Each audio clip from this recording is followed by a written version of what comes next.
inmunología, donde vamos a centrar la atención en el sistema inmune innato. Como ustedes ven, el título de la clase, Sistema Inmune Innato 1, porque la semana que viene vamos a continuar hablando del sistema inmune innato, específicamente del sistema de complemento, que es un actor muy importante dentro del sistema inmune innato, particularmente asociado a la respuesta humoral.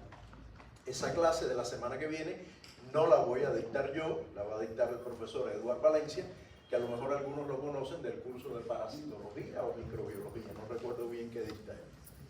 Entonces vamos a comenzar a hablar del sistema inmune innato. La clase de hoy, igual que la anterior, tiene tres momentos importantes. Primero, voy a hacer una presentación de un caso clínico, por llamarlo de alguna manera, en donde, digamos, hay algunas características que dan pie al contenido que vamos a ver hoy. En un segundo momento vamos entonces a referirnos a los contenidos que están en la clase grabada. Vamos a retomar algunas de esas slides, incluso hay algunas slides que no están ahí, pero que traje conmigo para a lo mejor aclarar algunas dudas, aportar algunos temas que podrían no estar en esa clase, en fin, complementar todo ese contenido, si tienen dudas, lo que sea. Y al final, como siempre he estado haciendo estas últimas semanas, vamos a tener un Kahoot. Yo le sugerí al profe de la semana que viene que también trajera un Kahoot, pero no lo puedo obligar, solo se lo sugerí. Entonces hoy lo tenemos acá. Está bien, en algún momento de la clase, cuando menos se lo imaginen, voy a pasar la asistencia. Entonces vamos a comenzar la actividad del sistema inmune innato. Recuerden, les decía que esta diapositiva siempre va a estar presente en todas las clases, y yo les decía desde la primera clase que el sistema inmune tiene dos grandes componentes, el sistema innato y el sistema adquirido. Esos grandes componentes tienen actores celulares y moleculares que ejecutan la actividad humoral y celular. Lo vimos desde la primera clase. La actividad humoral tiene que ver con este concepto de los humores. Es aquello que se produce de manera en las soluciones, digamos en la sangre, en las secreciones de las mucosas. Tiene que ver con moléculas que tienen una actividad efectora directa. Los anticuerpos son un actor humoral fundamental de la respuesta inmune, mientras que obviamente la respuesta celular tiene que ver cuando el actor, o sea, se relaciona al actor protagónico célula.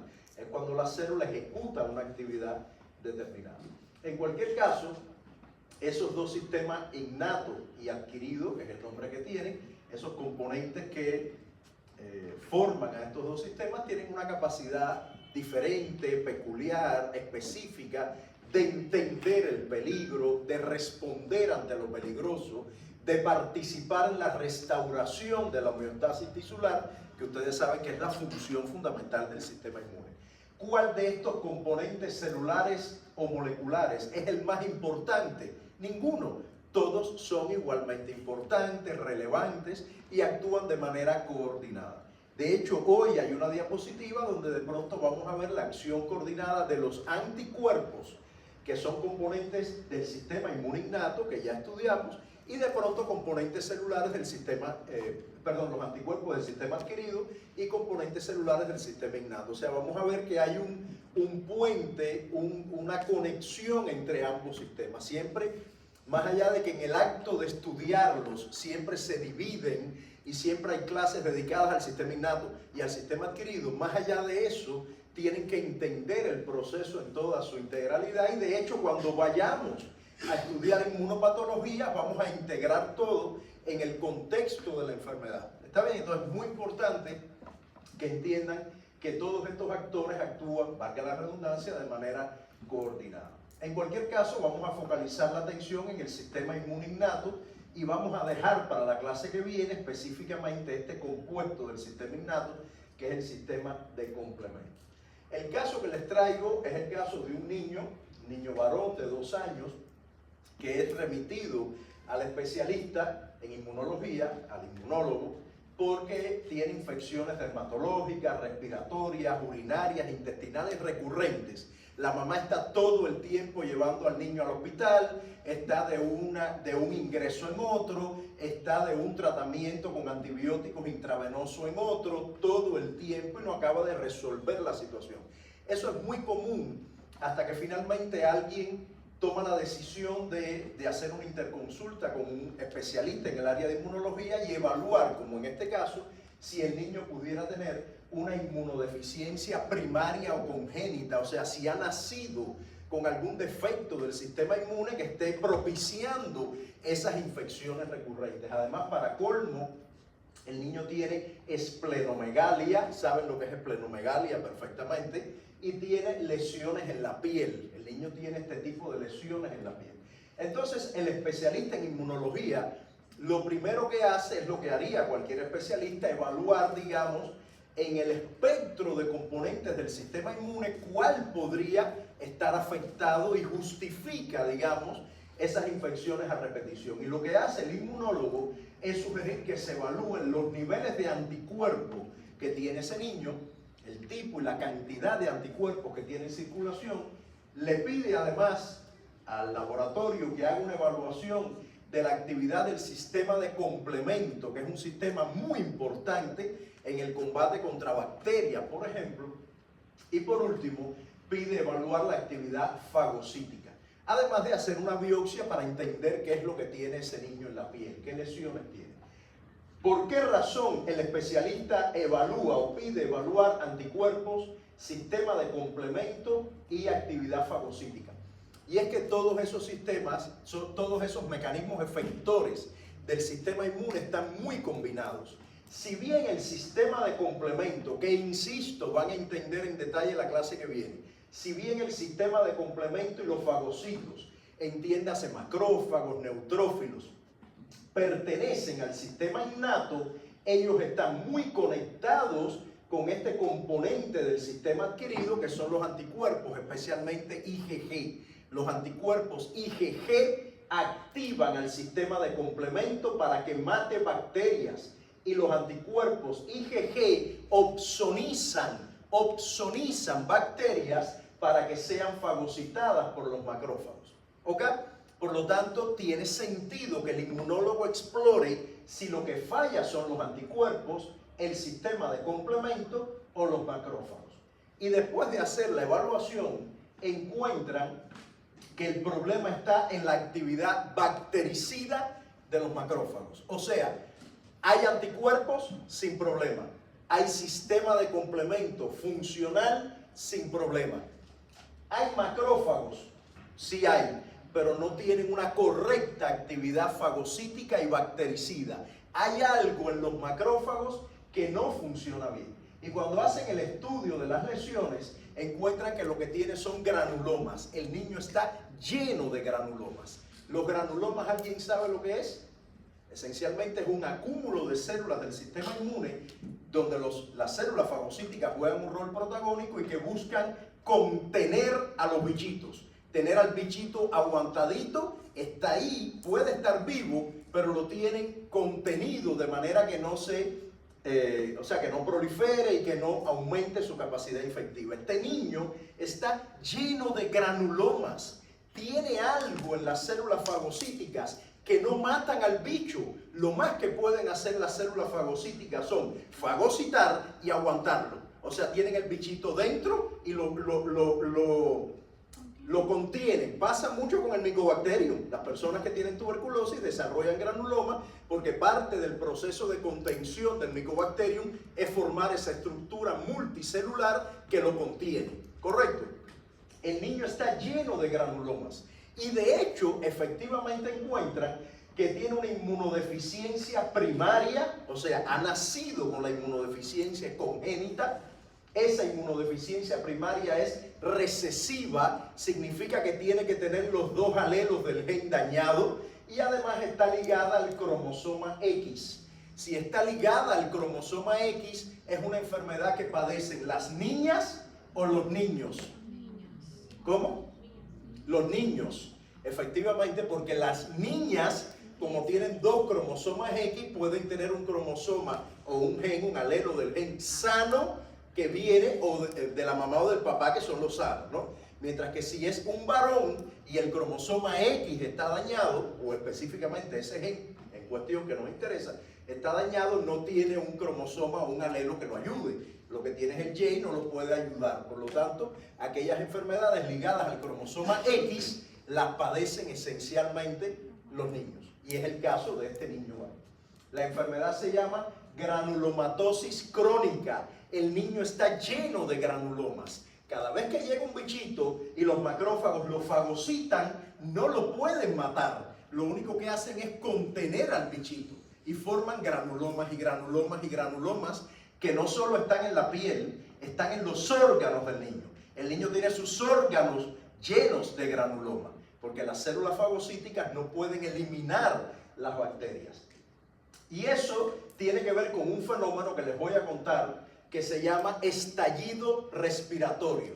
Cuando las células fagocíticas, los macrófagos, fagocitan a un microorganismo, una bacteria por ejemplo, esa estructura, ese fagosoma donde está contenida la bacteria, pues se funde con los lisosomas, se forman los fagolisosomas, que hay un montón de especies reactivas de oxígeno, de nitrógeno, hay un pH ácido, hay proteasas, hay un montón de condiciones que permiten eliminar al bichito, que se desarrolle la actividad bactericida, porque una cosa es fagocitar y otra es matar al bicho.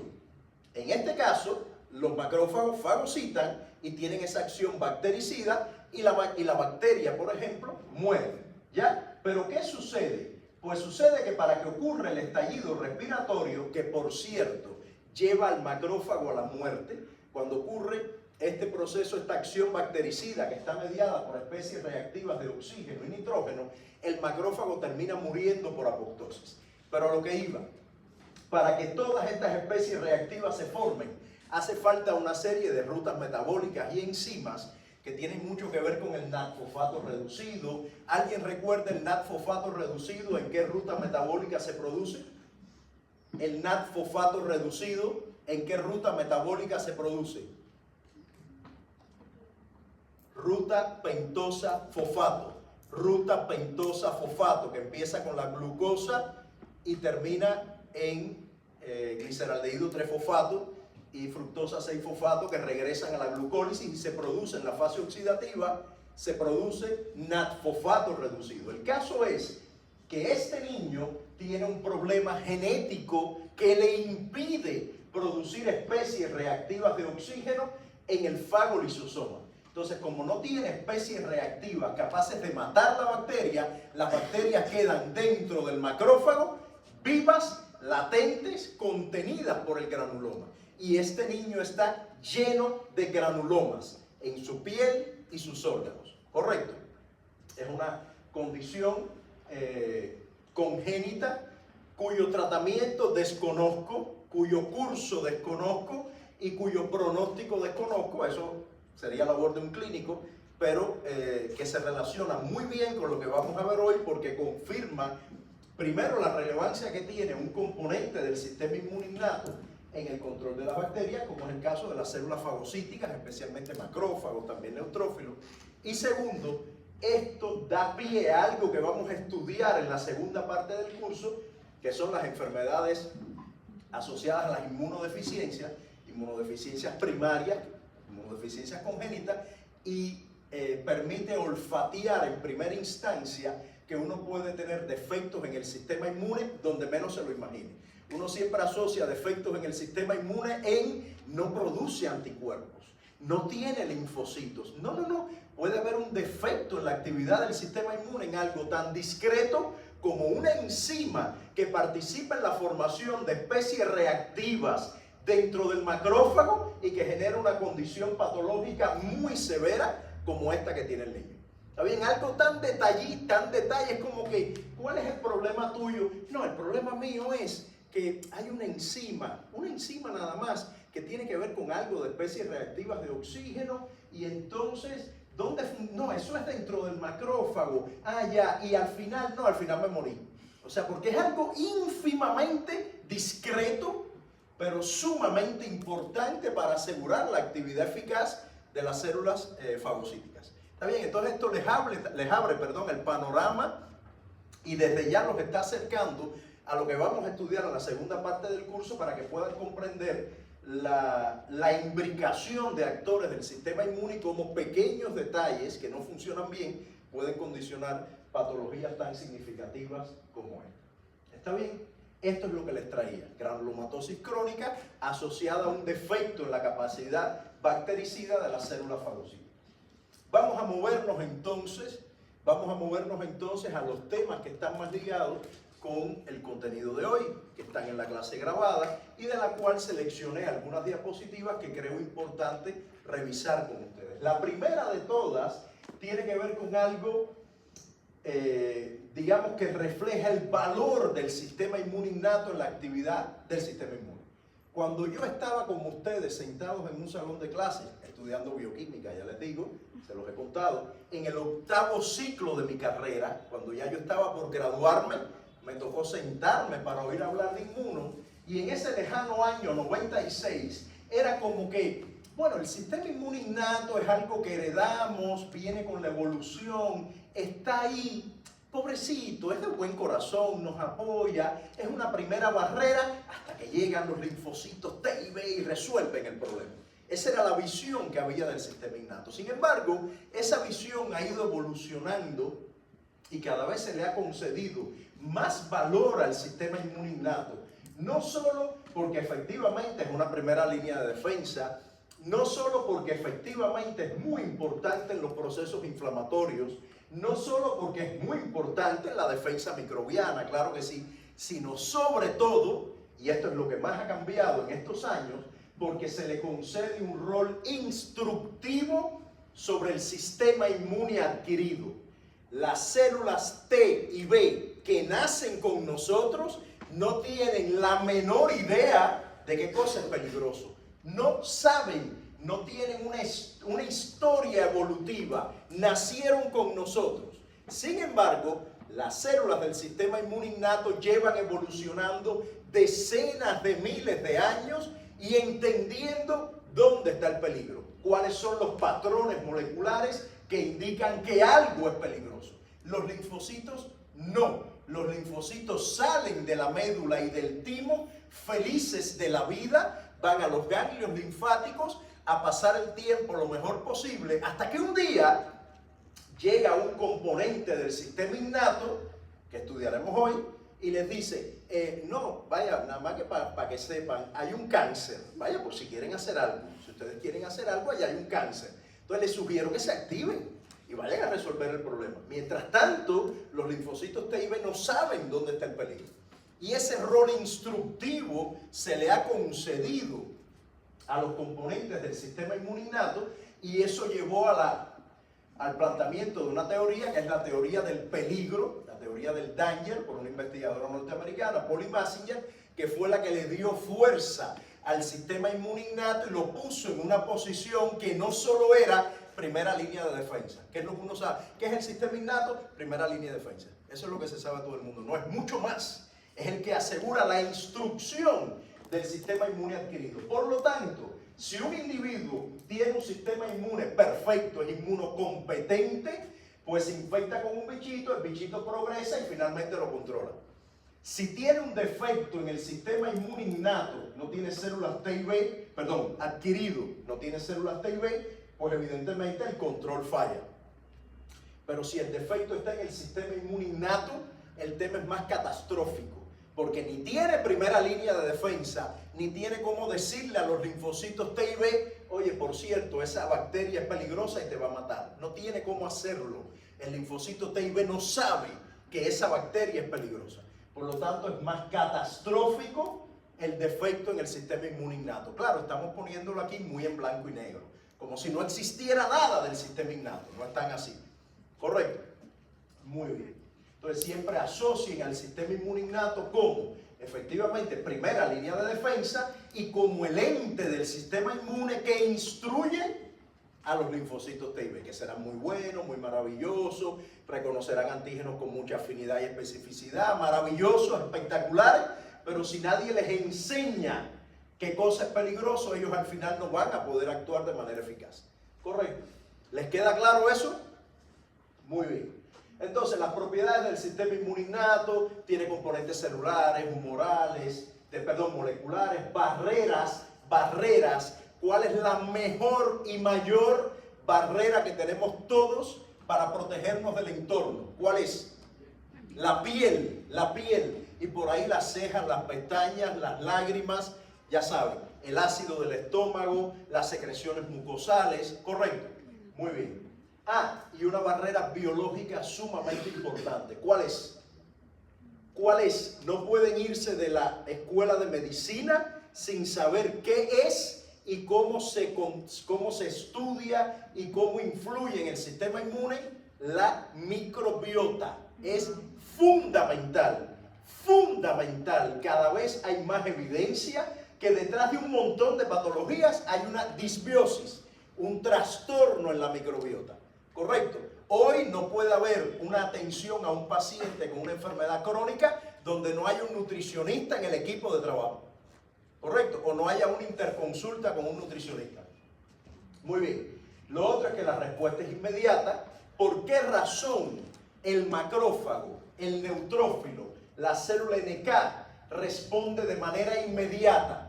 ¿Por qué? Ya yo se los dije hace un rato. Porque lleva evolucionando con nosotros decenas de miles de años y conoce a cada bichito y sabe cómo responder. Cuando el macrófago encuentra una bacteria, le dice: hola, ¿qué tal? Buenos días, soy macrófago y te voy a comer. ¡Bum! Y se la come, no hay más nada que hacer. Él sabe que esa bacteria es peligrosa, lo sabe, ¿correcto? Y la segunda vez que encuentra la bacteria, la misma, le dice: hola, ¿qué tal? Soy un macrófago y te voy a comer. Con el mismo deseo. No hay memoria, no lo hace mejor. No hay memoria inmunológica. ¿Por qué no hay memoria? Porque la memoria es evolutiva. Ese macrófago sabe hace 10.000 años que se tiene que comer esa bacteria. No tiene que aprenderlo. Los linfocitos T y B sí tienen memoria. ¿Pero por qué? Porque son mejores. No, porque son bebés, porque ellos no conocen el peligro, porque cuando ven la bacteria le dicen: ay, un momentico, hola, ¿qué tal? No, vamos a eliminarte. Ya, no te pones brava, no, le eliminan. Y la segunda vez ya la conocieron y le van con fuerza. Entonces no es que lo hagan mejor, es que el macrófago lo hace bien a la primera, porque tiene una memoria evolutiva que lleva 10.000 años diciéndole: cuando la veas la matas, cuando la veas la matas, cuando la veas la matas. ¿Está bien? Los linfocitos T y B no saben lo que tienen que matar. ¿Bien? Entonces, a diferencia de los T y los B, que tienen el receptor de células B, BCR, el receptor de célula T, TCR, las células del sistema innato no tienen eso. Tienen receptores de PAMs y DAMs, o sea, receptores de patrones moleculares. Pattern Recognition Receptors, receptores de patrones moleculares. ¿Cómo reconocen esos receptores a los PAM y los DAMs? ¿Con mucha afinidad? No. ¿Con mucha especificidad? Tampoco. Eso es un problema de los anticuerpos, del PCR, del TCR. Los PRR reconocen PAMs y DAMs con poca afinidad y con poca especificidad. Hace unos años atrás, antes de la pandemia, estaba el salón lleno. Ustedes son la promoción más pequeña que yo he tenido nunca. Estaba lleno y habían 3 alumnos así, como si fueran ellas. Y yo les dije: levanten la mano como si fueran PAMs y yo soy un PRR, y el mismo PRR va a reconocer PAMs diferentes porque tiene poca especificidad. Entonces, cuando yo les dije a ellos: levanten la mano, las chicas o los muchachos que había levantaron la mano.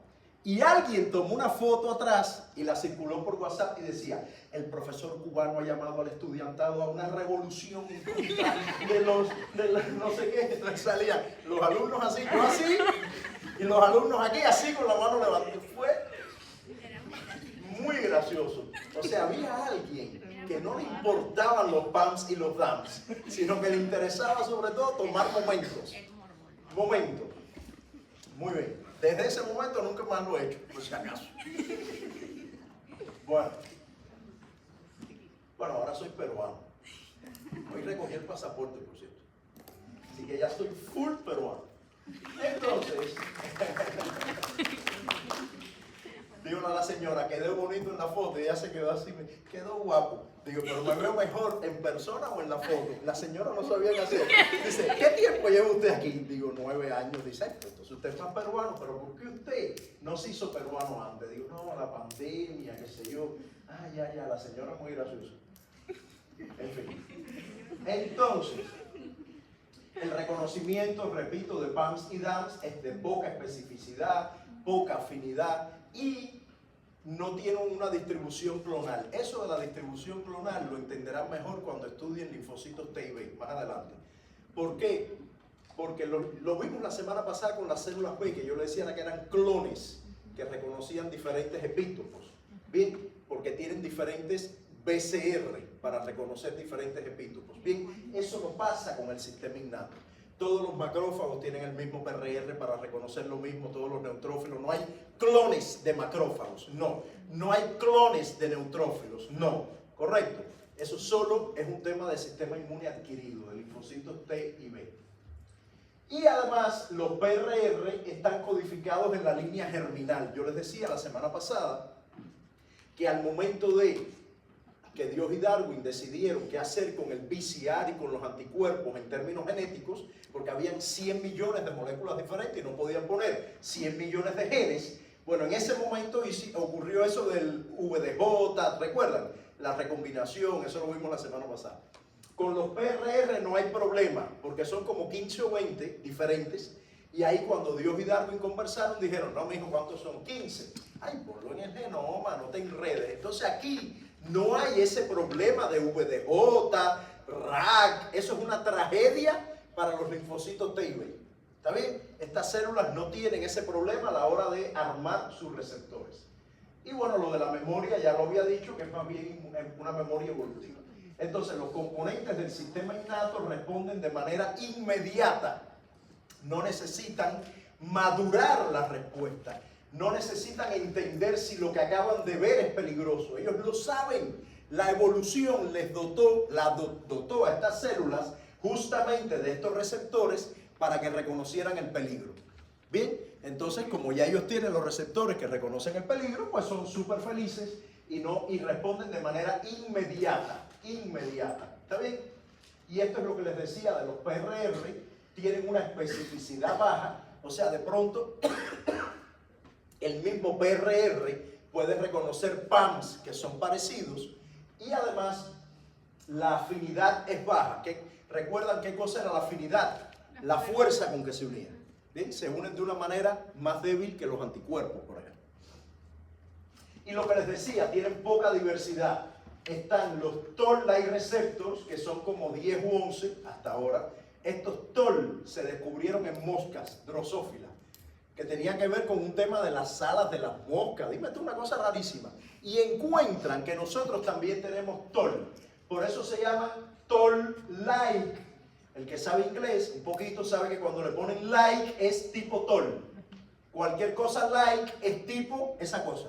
Entonces cuando descubren esto en los humanos y en los ratones y lo que sea, dicen, esas moléculas, esos receptores son tipo Toll, Toll-like. Bien, por eso se llaman TLR, Toll-like receptors. Bien, y por ahí hay receptores de Manosa, Scavengers, en fin, son poquitos. Son como 15 receptores diferentes. Bien, entonces en este gráfico de citometría de flujo vamos a poner las células que pertenecen al sistema inmune innato.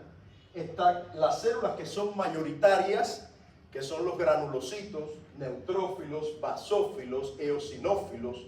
Están también los mastocitos. Bien. En este caso, ¿cuál de las tres poblaciones es mayoritaria? ¿Neutrófilos, basófilos o eosinófilos? ¿Cuál es mayoritaria? Neutrófilos. La mayoría son neutrófilos. Muy bien. Luego le sigue una población que es un porcentaje mucho menor, el 10% aproximadamente, que tiene monocitos, macrófagos, células dendríticas. Bien. Y luego están los linfocitos que pertenecen al sistema innato. Hay linfocitos que tienen una función y propiedades que los acercan al sistema innato. Es el caso de los linfocitos NK. ¿Qué significan NK? Natural Killers. Muy bien, NK, NKT, T gamma delta. Estas dos poblaciones específicamente, NKT y T gamma delta, son esas que yo siempre... Bueno, yo no hice nada de esto. Esto lo hizo Abu Labas, obvio. Él las pone acá, porque están de pronto en el punto, en el eje que conecta sistema innato con adquirido, porque tienen propiedades de ambos sistemas, ¿no? Pero son células linfocíticas, Son linfocitos y los estamos colocando entonces acá. Para que no se nos olvide que el sistema inmune innato tiene células de origen mieloide y linfoide. ¿Correcto? El sistema adquirido solo tiene células de origen linfoide, T y B. Punto, se acabó. Pero el sistema innato tiene células de origen linfoide y mieloide. ¿Correcto? Muy bien. Entonces, vamos a revisar los componentes celulares del sistema inmune, digo, los componentes humorales del sistema. Mira, aprovecha y despiértate cuando vamos a ver los componentes moleculares del sistema inmune innato. Bien, los componentes moleculares solo voy a destacar los que tienen que ver con el sistema de complemento, que son un montón de proteínas que están en el plasma, algunas están en membrana, que las van a ver en detalle la semana que viene, y que tienen estos nombres así tan bonitos, C1, C2, C3, C4, C5, C6, C7, C8, C9, ¿ya? Por ahí hay otros nombres, factor B, factor D, properdina, tienen otros nombrecillos por ahí, pero esencialmente C1, C2, C3, C4, C5, C6, C9, ¿bien? Que se relacionan entre sí en una cascada de interacciones moleculares, que cuando yo dicto la clase, siempre pongo la canción de Celia Cruz, Songo le da Borondongo, Borondongo a Bernabé y Bernabé a Puchilanga, porque así funciona el sistema de complemento. Bien, entonces esto lo van a ver la semana que viene. El sistema de complemento es muy importante para inducir inflamación, para activar macrófagos y para estimular la formación de un complejo de ataque membrana, que no es más que un poro que se hace en las bacterias, también en las células tumorales, y ese poro mata la célula por desbalance hidromineral. Si la célula murió, se fue por acción del complemento. Aquí no hay células involucradas. El complemento son moléculas que se ordenan para matar. Ahí no hay ninguna célula. Y luego aquí están, por ejemplo, los receptores de patrones moleculares, los toll-like receptors, toll-like receptor 1, 2, 6, 4, 5, el 11. Luego hay algunos toll-like receptors que están dentro de las células en endosomas, el 3, el 7, el 8, el 9. ¿Qué tipo de patrón molecular asociado a patógeno reconocen estos toll-like receptors? ¿Qué dice aquí? Más que virus, ¿qué reconocen particularmente? Ácidos nucleicos de virus y de bacteria. ¿Por qué razón la evolución ubicó a estos toll-like receptors dentro de la célula y no en la membrana plasmática?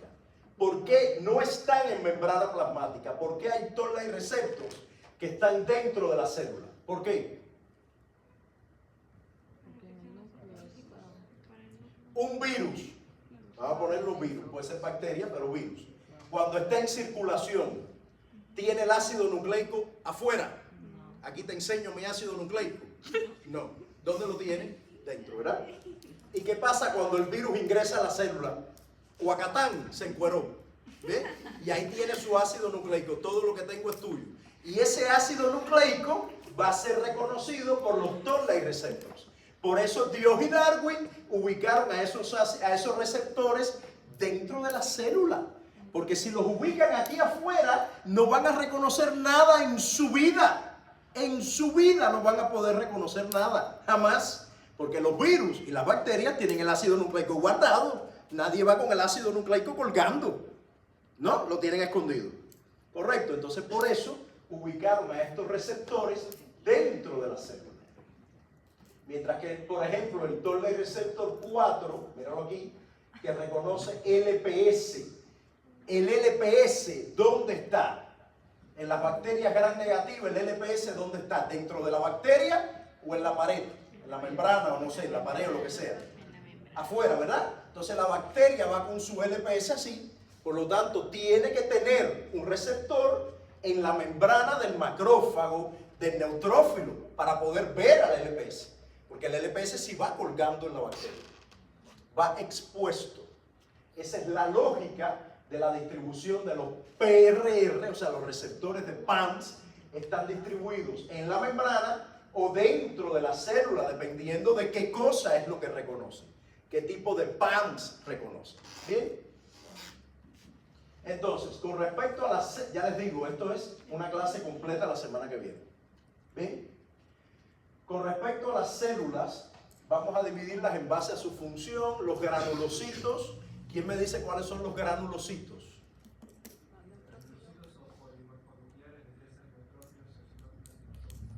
Ya, y mastocitos. Eosinófilos, basófilos, mastocitos. Ya, está bien, pero ya en la parte efectora, considéralo. ¿Ya? Muy bien, granulocitos. Pero aquí, si bien los neutrófilos entran dentro de la categoría de polimorfos nucleares, efectivamente, su función fundamental no está asociada a la liberación de gránulos, como sí lo está la función fundamental de eosinófilos, basófilos y mastocitos. Esos son los que están incluidos acá. Son células que tienen que ver mucho con la respuesta contra qué tipo de bicho. ¿Contra qué tipo de bicho reaccionan eosinófilos, basófilos? ¿Contra qué bicho? El curso pasado tuvieron, el semestre pasado, una asignatura dedicada nada más a esos bichos. Parásitos.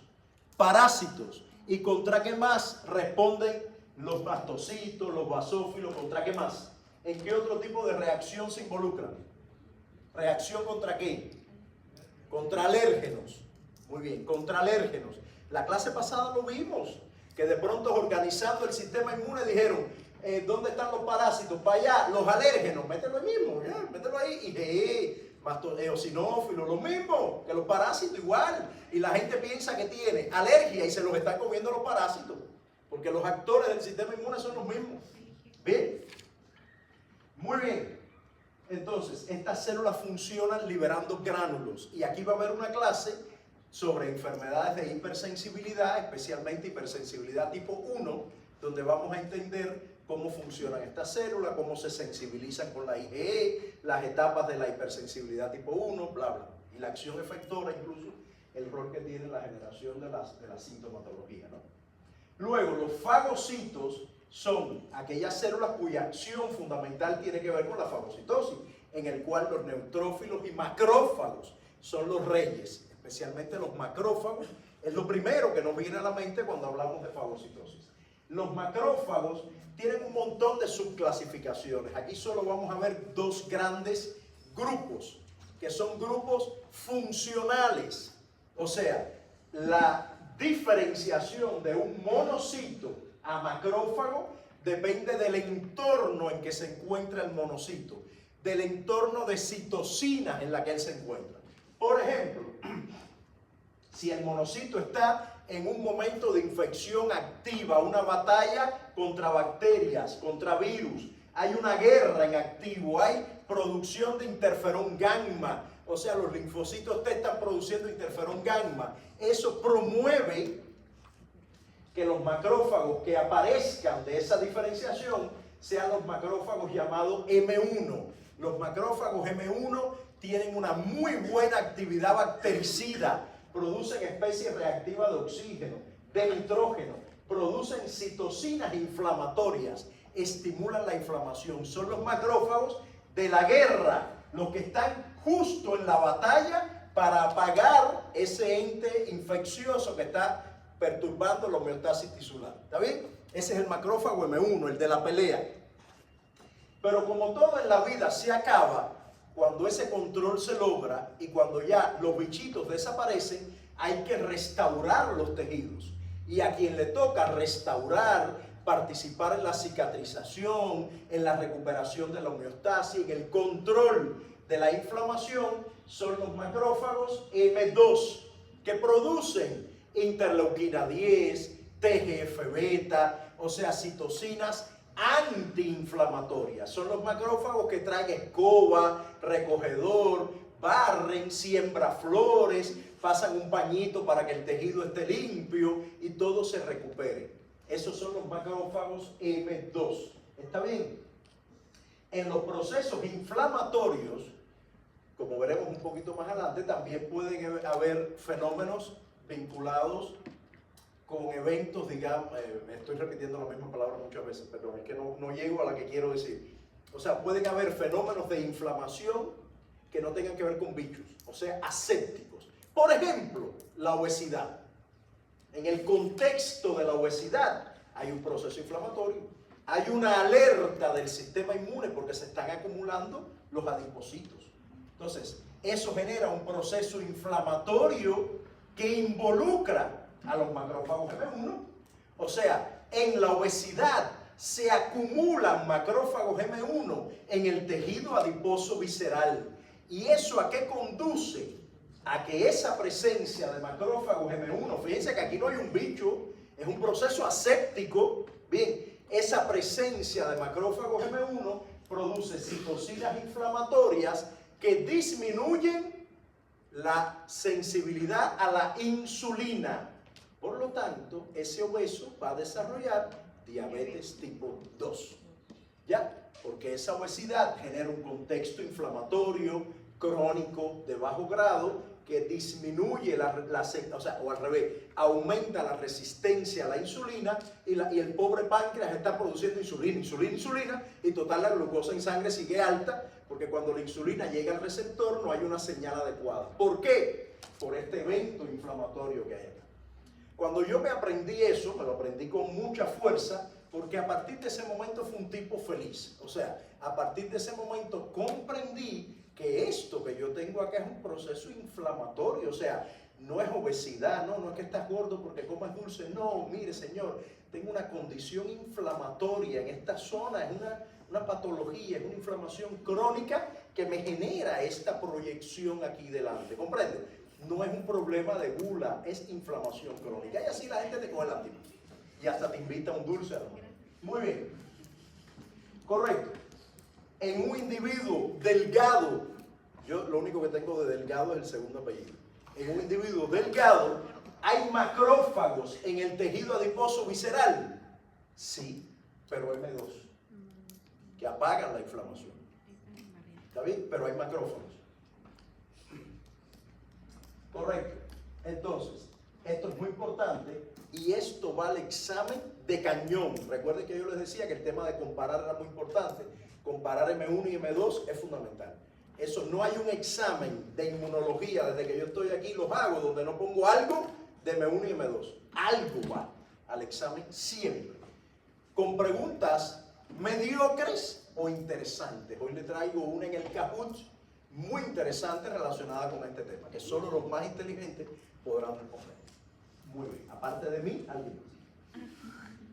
Con el caso de la actividad citotóxica directa, el acto de matar por citotoxicidad, inducir apoptosis, ahí tenemos los linfocitos NK, natural killers. Los NK matan con granzimas y perforinas. La perforina perfora, abre un hueco en la célula que va a morir. Un hueco, un poro en la célula neoplásica que va a morir, en la célula que está infectada con un virus y va a morir. El NK le abre el poro con la perforina e incorpora granzimas a la célula. Las granzimas activan caspasas. Si se activa caspasa, ¿qué fenómeno se produce? Apoptosis. Las caspasas tienen que ver con la apoptosis, excepto la caspasa 1, que tiene que ver con la inflamación, como veremos después. Bien, entonces las NK matan células tumorales, células infectadas con virus, por ejemplo. Escúchenme lo que les voy a decir. Una NK nunca, jamás mata una bacteria, jamás mata un parásito, jamás mata un hongo, jamás mata a nuestras células neoplásicas o infectadas con algo. Pero jamás a una bacteria en su vida le puede pasar por al lado de la bacteria. Para eso hay otras herramientas del sistema inmune. La NK no es. ¿Correcto? Bueno, y esto solo demuestra que cuando la célula NK mata a la que va a matar, al final va a venir un macrófago y la va a fagocitar. Ya está muerta, está recogiendo debris. Si el macrófago viene a recoger debris celular, pedacitos de células, ¿será un macrófago M1 o M2? M2, obviamente, que es el tipo que barre, limpia, recoge. No pelea, no. Él solo limpia.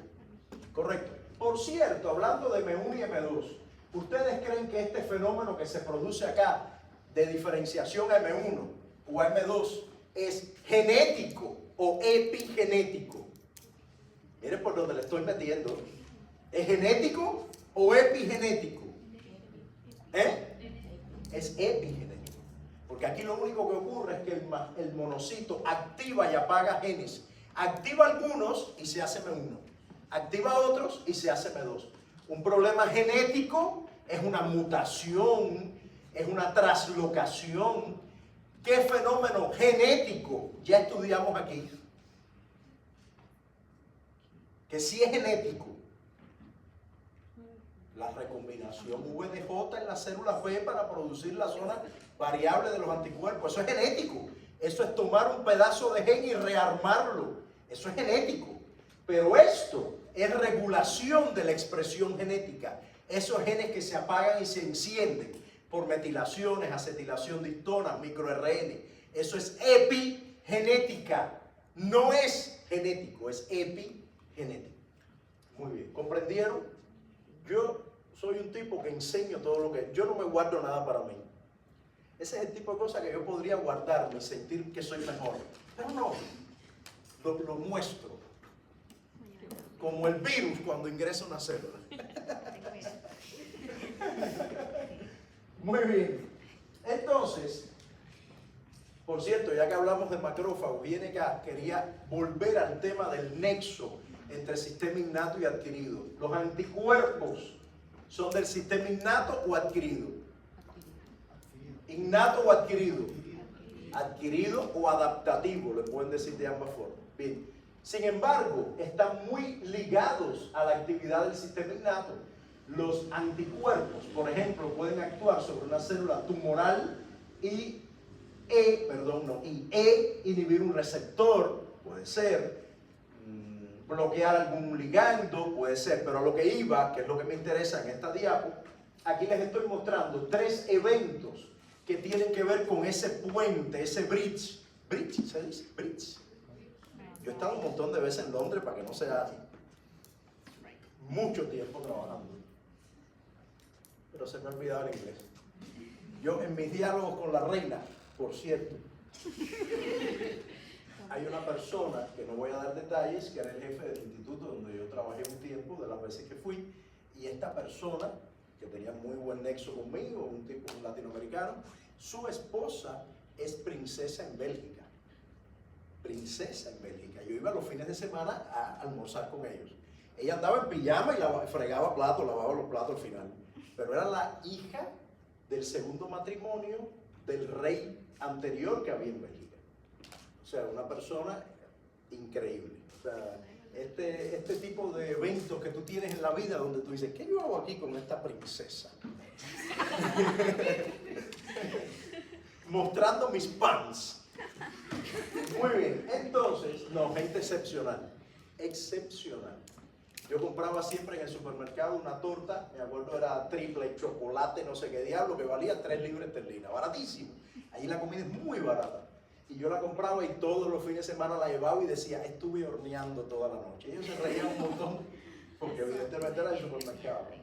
Bueno, entonces, él me decía, tienes que ir a mi casa a cenar, porque yo te veo. Imagínense, yo, que no sé ni freír un huevo, yo lo que llevaba al instituto para almorzar, para además ahorrarme las libras esterlinas y no comprar nada allí, un pancito con jamón, queso y un yogur, invariablemente. Y él me decía, ese cerebro no puede funcionar bien así, tú tienes que ir a mi casa los fines de semana. Y yo iba todos los fines de semana a cenar a casa, a almorzar a casa de ese señor. Muy bien. Entonces, los anticuerpos, por ejemplo, pueden unirse a determinados receptores o antígenos, perdón, porque son anticuerpos antígenos, en una célula tumoral y activar el sistema de complemento. Lo van a estudiar la clase que viene. Los anticuerpos IgG activan el complemento y se produce un evento que se llama citotoxicidad dependiente de complemento. Citotoxicidad dependiente de complemento. O sea, el complemento mata a la célula, pero no directamente, necesita que haya un anticuerpo IgG que lo active. ¿Ve? La semana que viene van a comprender cómo ocurre ese proceso. Luego está la citotoxicidad dependiente de célula. La que está matando aquí es la NK. La NK tiene herramientas, ella, para llegar a donde está la célula tumoral, reconocerla y matarla, ella solita. Pero además tiene receptores para la región FC del anticuerpo, reconoce esa región en el anticuerpo, la región funcional FC, y mata por apoptosis a la célula tumoral. Eso se llama ADCC, citotoxicidad celular dependiente de anticuerpos, ADCC. La NK mata.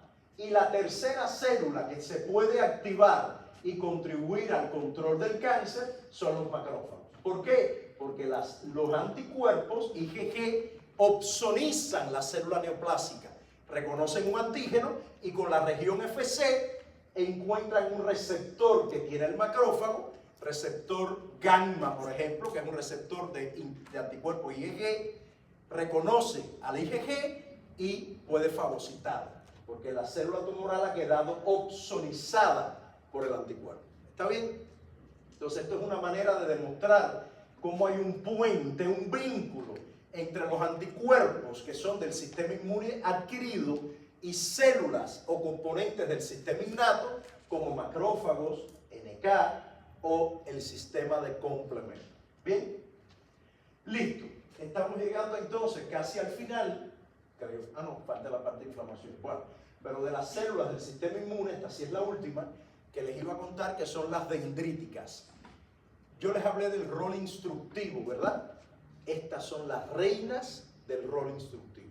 Las células dendríticas son diversos tipos de células, o sea, diversos subtipos, pero yo aquí y ustedes le van a llamar dendríticas a todas, no nos vamos a complicar. Dendríticas. Estas células, en su mayoría, están ubicadas en la periferia. ¿Qué significa? En la piel, en las mucosas, en aquellos tejidos que van a ponerse en contacto con lo peligroso. ¿Está bien? ¿Y cuál es la función de las dendríticas? Ellas están todo el tiempo patrullando a ver si hay algo peligroso que ellas encuentran. Todo el tiempo. Ellas tienen receptores de PAMS y DAMS.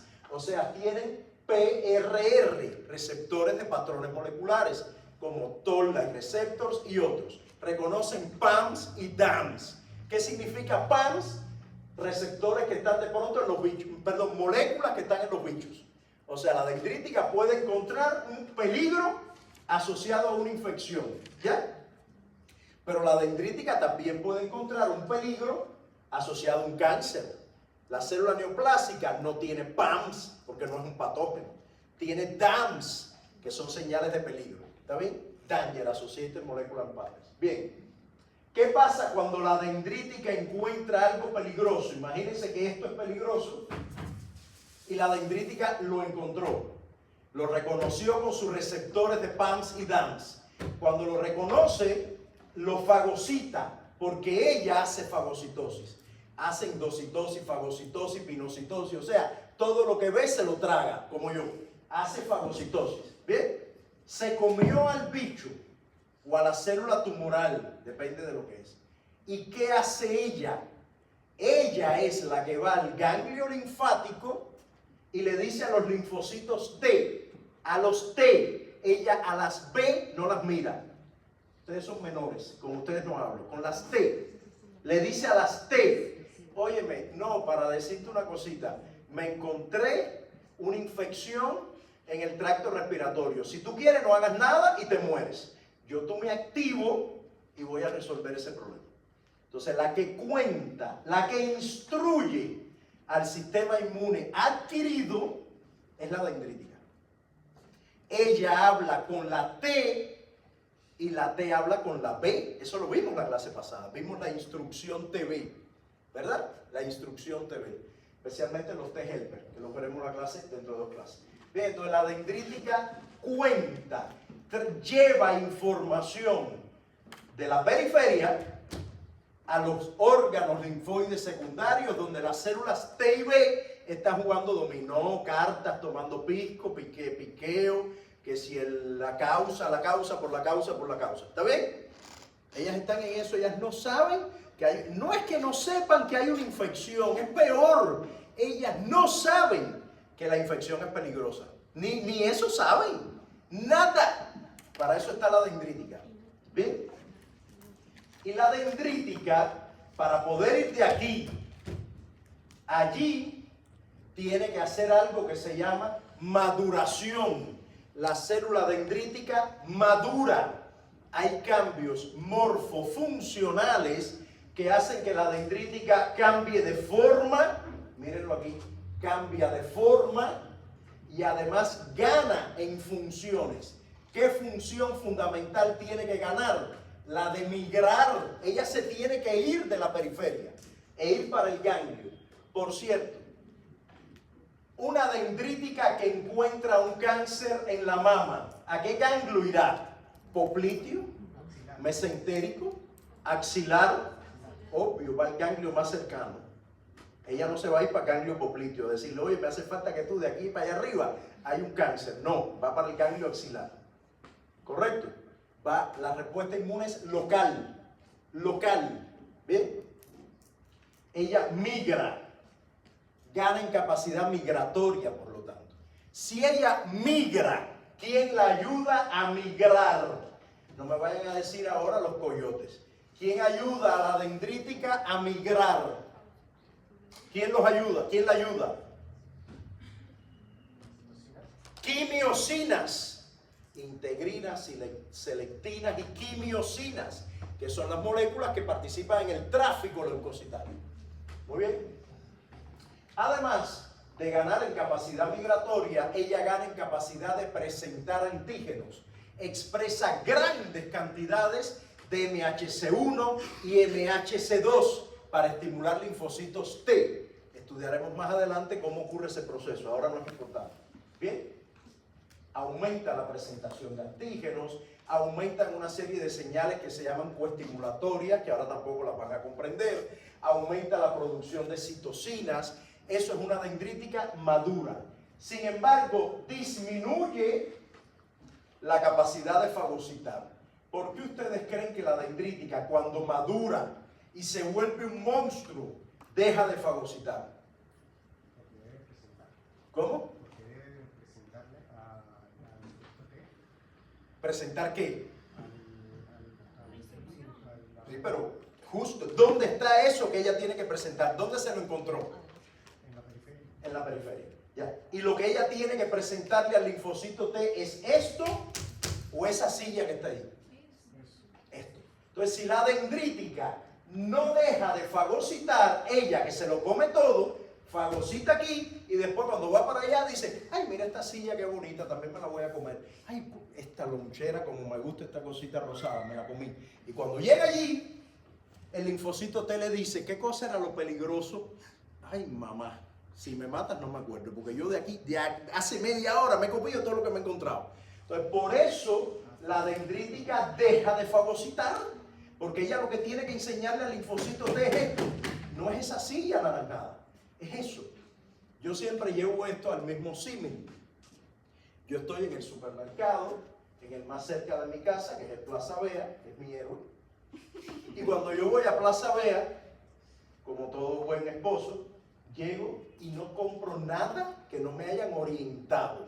Pero recopilo información. Ay, mira, esto está un poquito más barato.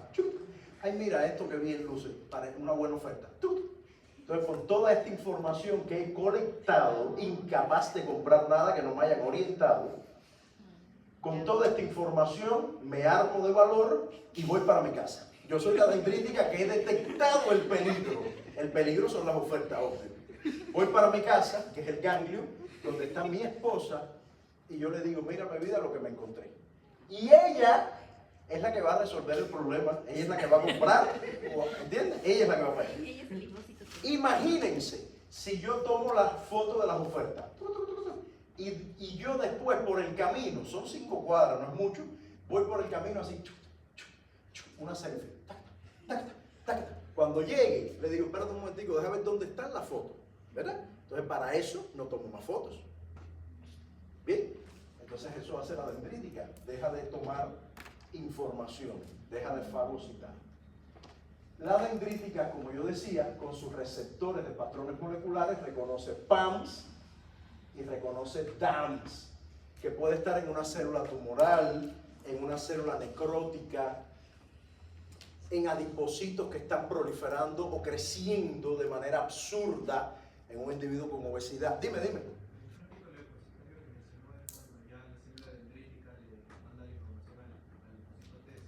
Cuando ella le lleva la información, o sea, aquí hay dos momentos donde hay tráfico leucocitario. Mírame, hay dos momentos. Momento uno, que fue el que más expliqué realmente en este momento, porque es lo que toca. Momento uno, la dendrítica encuentra el peligro, fagocita, captura la información con los PRR, lo que sea, encuentra el peligro y migró al ganglio. Esto fue el primer momento de migración. Y el segundo momento, no te lo conté, lo estudiarás más adelante, en el cual esta célula T, que aprendió que aquello es peligroso, va a migrar para acá. ¿Ven? Ahí hay dos eventos de migración realmente. Pero el que te estoy contando es el de la dendrítica madura que migra a contar, a instruir al sistema inmune adquirido. ¿Bien? Entonces les decía, cuando se habla de una célula estresada, ahí pueden incluir todo lo que quieran. Una célula puede ser un adipocito de pronto en un individuo obeso, puede ser un golpe que se dio a la persona y se ha dañado el tejido y ha habido un evento necrótico, ¿está bien? Todo eso es estrés celular. Y eso es detectado por la dendrítica. Esto generaría, escúchenme, esto es importante, este fenómeno de acá generaría una inflamación séptica o aséptica. ¿Cómo? Esto de acá. Aséptica. Aquí no hay bichos. Séptica, donde hay bichos. Aséptica.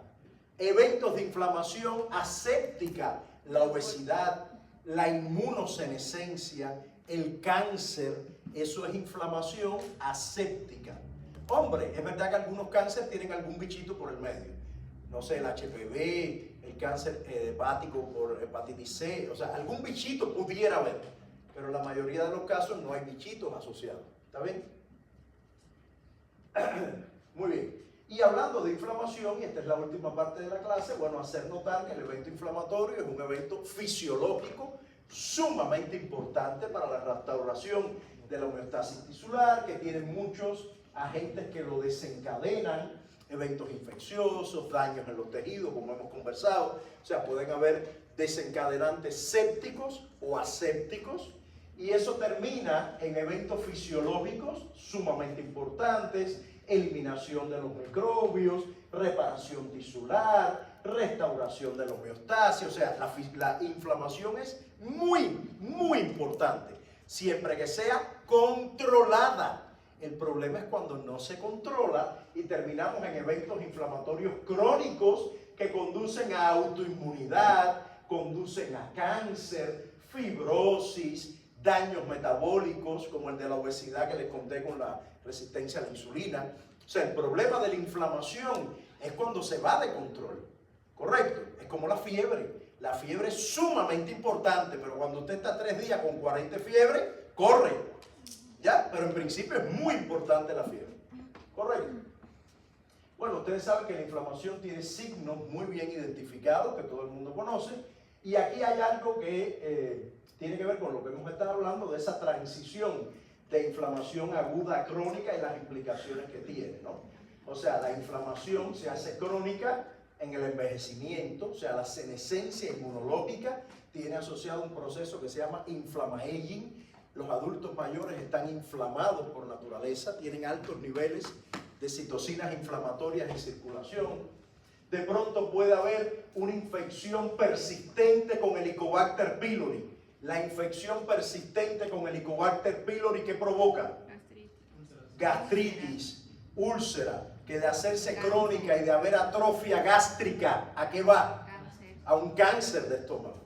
Muy bien. Luego la disbiosis, la alteración en la composición de la microbiota, está muy asociada a procesos inflamatorios locales y distales. ¿A qué me refiero? No solo hablo de inflammatory bowel disease, no. Hablo de encefalitis, perdón, es decir, la enfermedad del ratón, de esclerosis múltiple. Hablo de artritis reumatoide.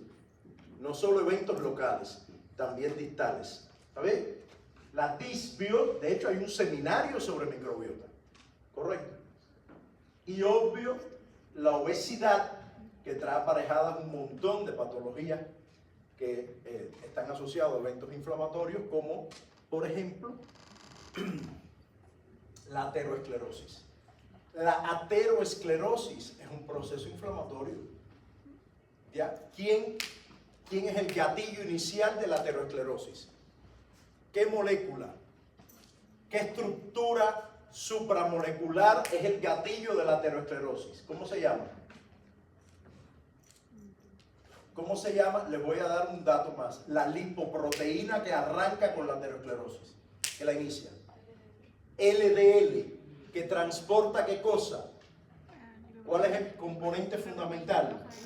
Colesterol, que lo lleva a las células. Y cuando llega a las células, si la célula está llenita de colesterol, la célula reduce la presencia del receptor de LDL y LDL es así, no puede entrar y pobrecita se queda dando vuelta en circulación, se deposita en el endotelio vascular y cuando se deposita, ¿quién viene a comérsela? ¿Quién se lo come todo? Nos acabamos de estudiar. Los macrófagos. Y cuando se comen la LDL, se convierte en células espumosas, unas células macrofágicas gordas que se depositan en el endotelio vascular. Y ese depósito va creciendo, creciendo, se va poniendo cada vez más duro y termina en una capa, en una placa de ateroma que cada vez va reduciendo más la luz del vaso. Y ya ustedes saben, yo hago este cuento y sudo, porque yo me imagino mis células, esto, ¿cómo estarán?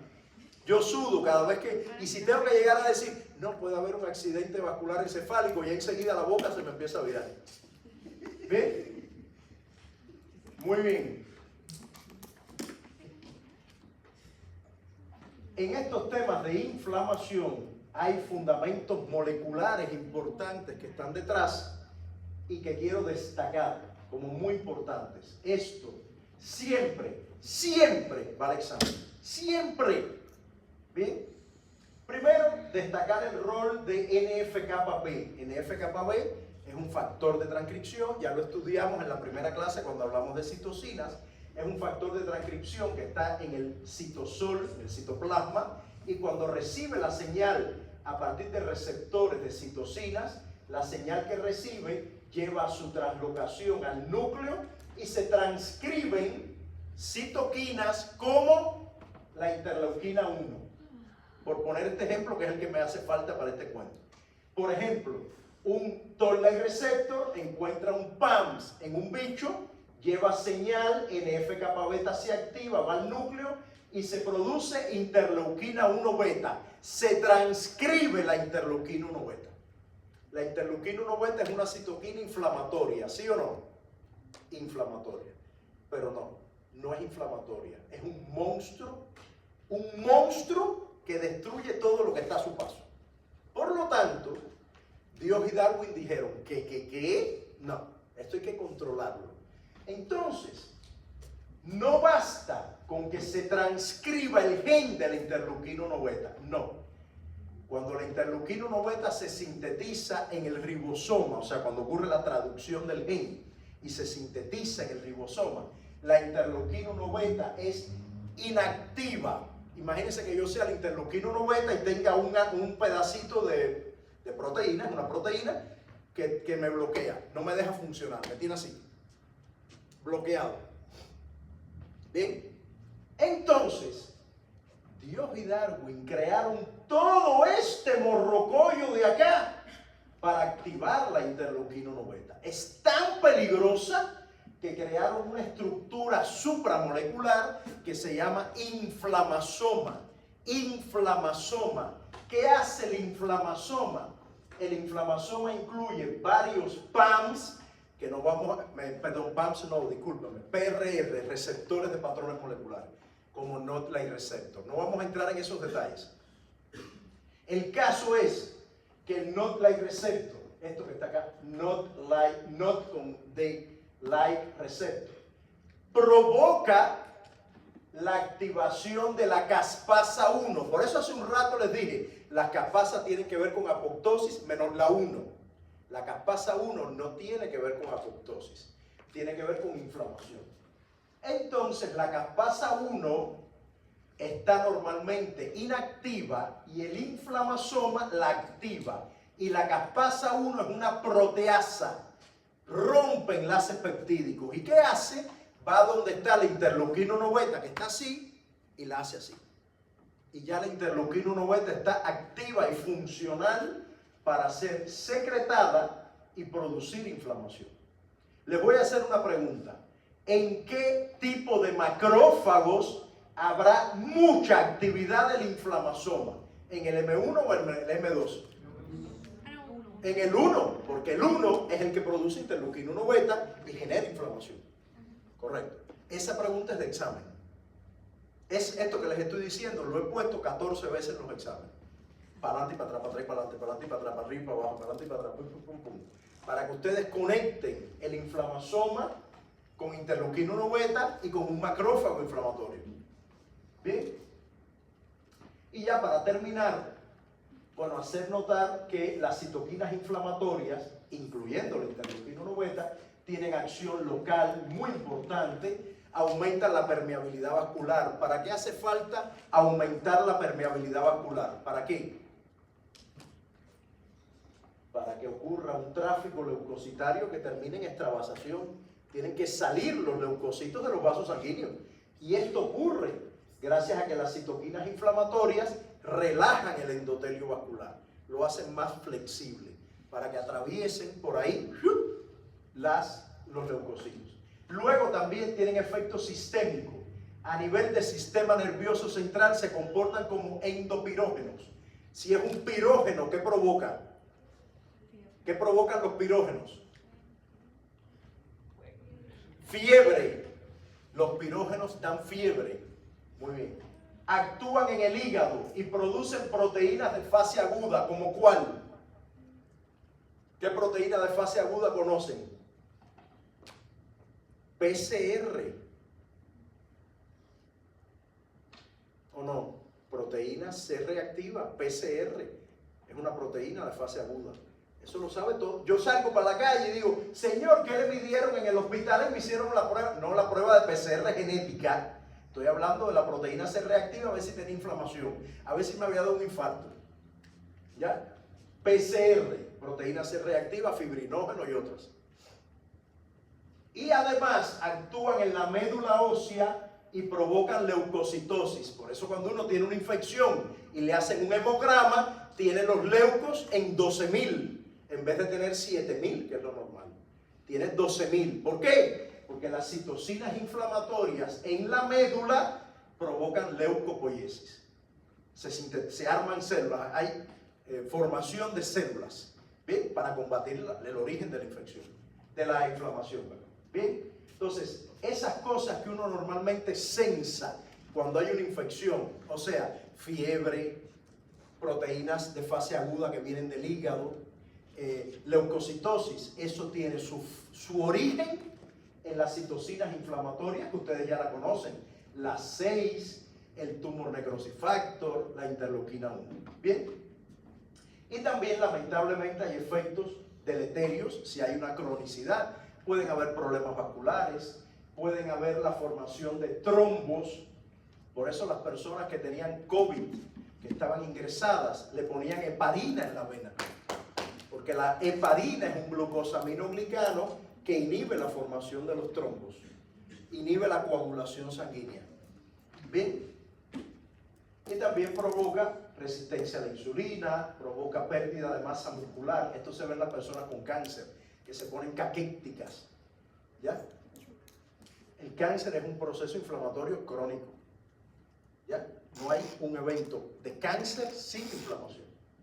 Y bueno, la inflamación, obviamente tiene mucho que ver con tráfico leucocitario. Obviamente.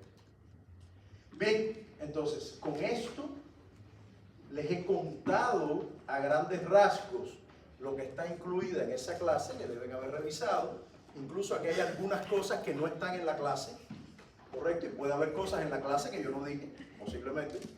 Bien, entonces, lo que se evalúa obviamente es un merge entre ese contenido y pues estamos conversando acá. Correcto. ¿Tienen alguna duda, algún comentario, algo que quieran precisar? para pasar al Kahoot? ¿No?